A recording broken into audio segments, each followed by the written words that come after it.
Hey guys, it's Vandiazel back again for another Card Fight Vanguard deck profile. So hope you guys enjoyed. Don't forget to like, comment, subscribe, and join to the Patreon. So let's get this one started. Today's deck is Nectar, Maiden of.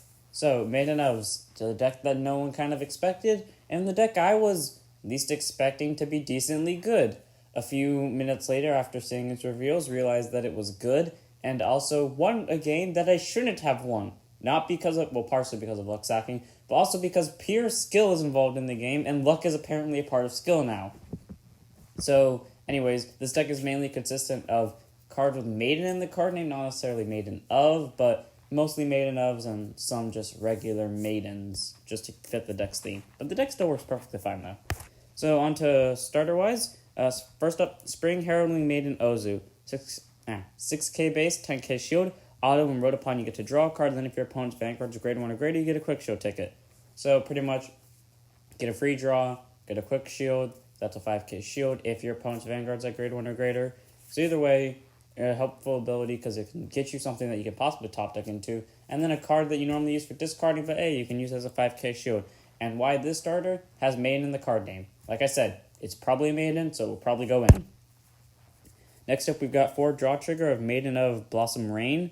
So just a free PG basically, draw PG. You can use it to get hand cards along with actually guarding big attacks. That is actually how I won against Shiryuki with this deck. I just PG'd the big attack, and yeah, they got more power out of it and weakened me extensionally. But because of, let's just say, having multiple PGs at hand ready, I was able to win because Force 2 combined with this deck is kind of bullshit, especially when you just put it on the Vanguard and they go 1 to pass and you drive check a crit and they're at 4 damage and they have no heals left. Very funny thing to just watch happen. And then we've got 8 crit, 4 intensely spicy battler Cap CC, and 4 chestnut bullet. And we've got 4 heal being watering elf, so basically 8 crit, 4 draw, 4 heal. The draws are there, like I said before, just to get you hand cards. And because you're constantly like retiring your board, and yeah, you can still use like plant tokens to fulfill the cost of the Vanguard, but you also need cards that can call plant tokens just in case your opponent like murders your board or something, or you have to ride into something different. So the draw trigger helps get that, and the crit trigger, well, you get a lot of power, so you might as well just use it to abuse crit stacking to a whole new level. And then heals, you'd be madman not to run heals.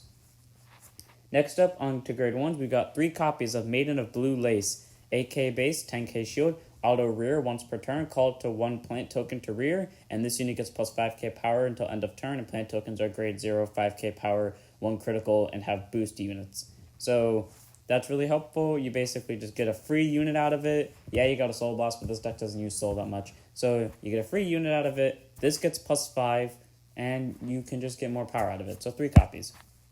3 copies of Grain Sprout Maiden Anifa, 8k base, 10k shield. Continuous rear guard, your plant tokens in the same column as this unit or on the guard circle cannot be chosen by your opponent's effects, and they get plus 5,000 power / 5,000 shield until, nope, just permanently. So that's good. Yeah, since you're normally retiring your rear, this will only stay around for a very short time, probably just less than a turn, honestly. But, you know, it could still be useful because on like the times that you call it to guard circle, if you got a plant token to guard circle, which ain't going to happen, you can just give it 5k shield. Or during the moment before you nuke your board, you can just have this thing pump up your plant tokens for even more power. Or you can just not murder this thing and then call 4 plant tokens. And then this thing gives that unit more power.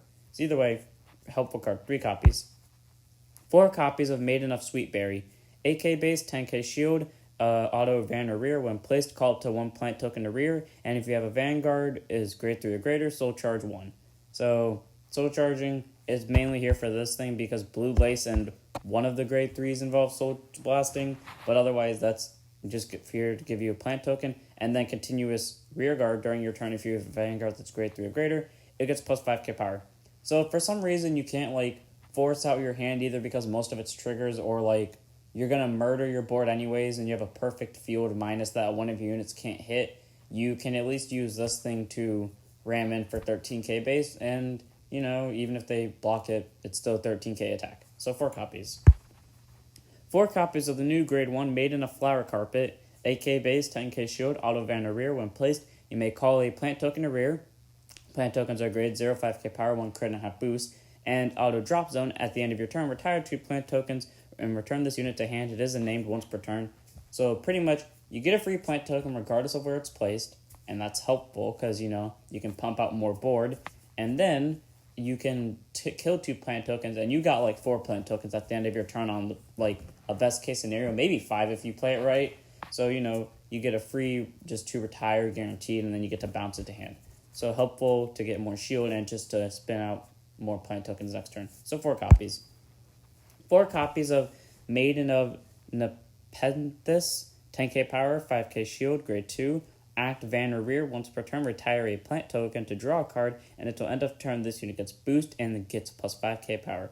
So that's helpful. Yeah, you gotta retire a plant token, but honestly, you can get a lot of plant tokens very easily, and that's just helpful all around. So you get a free draw out of it. You're guaranteed getting boost, and it's a 15k booster at that. So helpful. And then auto rear, when it boosts a grade 3 rear guard, you may have the boost unit gets plus 1 crit till end of battle, and if you do at the end of the battle, put this unit into your soul. So it can get you another soul, and you're going to call a grade 3 unit to rear guard, mainly as retire fodder most likely. So that's a 28k column of double crit. If you put force 2s on the other column, your opponent's basically going to have to guard all of these if they're at 4 damage. So 4 copies. 4 copies of Blossoming Maiden Celia, or Kayla, 10k base, 5k shield. Continuous rear, if you have a unit with the same card name as this unit on your van, or rear, this unit cannot be retired by card effects and gets plus 5k power. So 15k base, and as long as you have something on your rear that has the same name as your van, it gets the 5k power and can't be touched. So honestly, really helpful. And then act Van or Rear, counterblast 1 and call 2 plant tokens to rear. So basically you get more units. Just for a counterblast of 1, you get 2 more rear guards to either sack with or to just attack with. And it's always helpful to have this only grade 2 turn, because normally what I do is I just like to write this at grade 2. Then I like to use its skill to counterblast, call 2 plant tokens to the same column, attack with the column of plant tokens, and attack with the vanguard. It's just all around a really helpful thing, and normally my strategy whenever I'm playing with, what's this deck again? Nectar. So 4 copies. And then on to our new grade 2 that was released, 4 copies of Maiden of Fallvine. 10k base, 5k shield, auto rear. When placed from hand to the rear guard with a plant token on it, draw a card, and this unit gets plus 5k power to end of turn. So pretty much set up previous turn by calling a plant token, or just set up currently by calling a Sweet Berry, then calling a plant token, or Flower Carpet, then a plant token, or pretty much anything that can call a plant token, then a plant token. And then call this on top of that plant token. It becomes a 15k base, and you get to draw a card out of it. And then you have sack fodder for later. So 4 copies. Not especially good, but the draw always helps, and I like having hand cards. I hate empty hands, so yeah, 4 copies. 4 copies of Maiden of Trailing Rose. 13k base, Force Gift, grade 3, auto Van or Rear. When placed, call to 1 plant token to rear. If this is on Van, you can call 2 plant tokens instead of 1, and act Van once per turn. Soul blast 1, and 3 of your plant tokens get plus 5k power until end of turn. So this is basically the backup grade 3. Even if you have to write it, it is not the worst case scenario, because at least you're giving your board or 3 of your plant tokens plus 5, and this deck can pump up plant tokens easily, so you can just give your units plus 5, and while you call it to rear, you're still getting a plant token out of it to help your main grade 3 plays.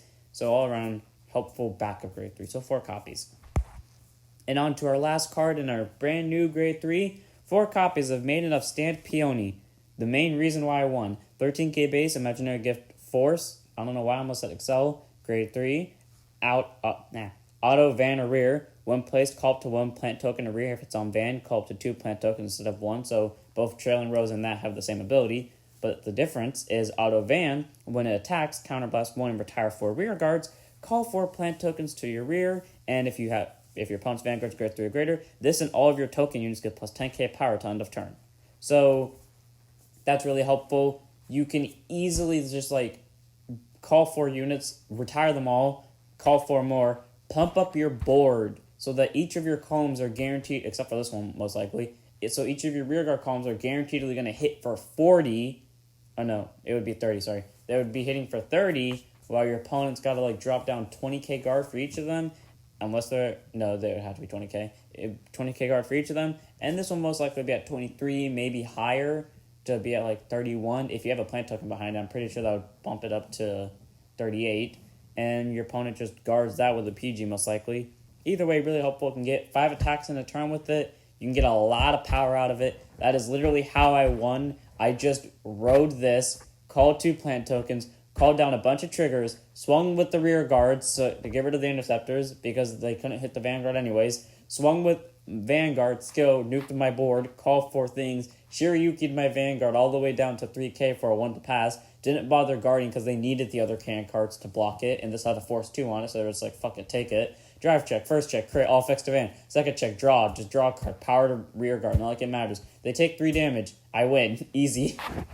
And it's just all around really helpful because it can force your opponent to do random things. 4 copies. And then we got plant tokens, they're just 5k units with grade 0, no shield. I have seen some people run this deck with Arbros. I agree that Arbros makes it feel more consistent because you can give your plant tokens more power. I also believe they have intercept as well, and they have 10k shield or 5k shield. But I just don't like the Arbros build. I personally like this one more because it just feels more comfortable to my playstyle. You can do whatever you want, but I just like this deck more than I like the Arbros one. And then gift-wise, I think you're only going to need 5 gifts in total. Honestly, it only took me 2 gift turns, but that's also because I was only allowed 2 gift turns. So I think it's only going to go to 5. It might even go less. I know once you get 3 Force 2s out, your opponent's dead. Like, if you get 3 Force 2s out, your opponent dying, they have until that to win. So Force 1, it's just basically when it's placed, you can put it on van or rear, and the unit on it gets plus 10k power during your turn, which can stack. And Force 2 can't stack, but it can also go on van or rear, and it makes the original critical of the unit become 2. I don't think you need Force 1. You get a lot of power on your own. Force 1 is not really necessary. Force 2 is better because, your rear guards alone are hitting for 30k base on, like, your second attempt, and you're constantly poking down your opponent's hand or interceptors. So it's using Force 2 to either damage starve them or just straight up make them guard more regardless, or just take them more damage, like how it won the game for me. So 5 gifts in total, and then we got the quick shield, which is when one of your units is attacked, it gets plus 5k power to end of turn, putting your Vanguard at normally like an 18k base, or normally you just use this for discard fodder with a PG. And that was the deck. I hope you guys enjoyed. Don't forget to like, comment, subscribe, and donate to the Patreon, and I'll see you all in the next one. Don't forget to stand up your Vanguard.